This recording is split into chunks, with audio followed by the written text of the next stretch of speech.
Hi guys, it's Justin here, and I'm going to go over the heat bed wire routing modification for the Rapide Lite 200 3D printer. Guys, I already made the modification and I'll show you how I did it. I'm just going to work backwards and show you why I did it.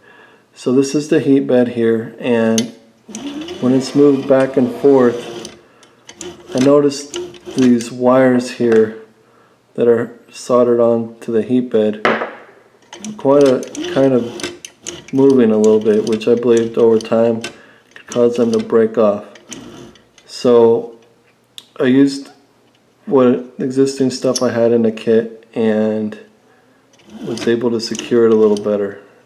Another reason I made the modification is that the wire bundle was hitting this belt here when it was moved back and forth. As you can see, it's no longer the case. So I'll show you guys what I did. Since it's already done, I'm just gonna kind of work backwards here. So I'm gonna disassemble these 4 screws off the top of the heat bed.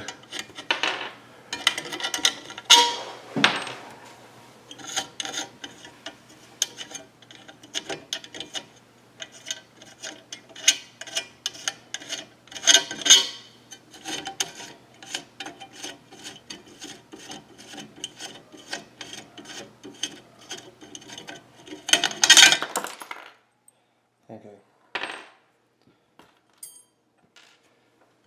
Now that's disassembled. I'm gonna gently move this out of the way. I'm gonna set it on a soft cloth here. So now you can see I installed a zip tie. Actually, I used 2 because I didn't have a long enough one. I installed it around this frame. I'll show you the underneath side because you can't really see much here. Cut the zip tie so you guys can see it.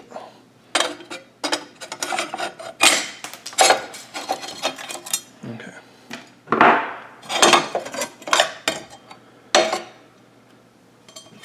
Alright, so I took one of the nylon clamps like this, and I took a screw out of the spare screw miscellaneous kit that came with it, and there was actually a screw threads here, so I took this clamp and I attached it here to the side of this piece, and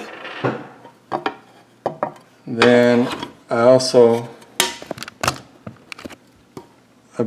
put a clamp here securing the wire bundle, and so I took out the existing screw and I again went to the miscellaneous spare parts bag and grabbed just a little longer screw because that screw was too short to go back in. So those 2 clamps, that fixed the issue of it running into this belt. However, I was still getting some stress on these wires here. So then that's why I had to zip tie it to this frame here. So from this perspective, you guys can see a little better. Basically, I just took a zip tie and I went over the top of this frame under the heat bed and wrapped it around and then secured this wire bundle. And that seemed to fix the problem. I had to kind of twist it out of the way a little bit, so when I slid it back and forth, it wasn't getting in the way of the stop switch here. So it seemed to work well. You guys can comment, subscribe to my channel, and let me know how your 3D printing is going. Alright, have a good day. Bye.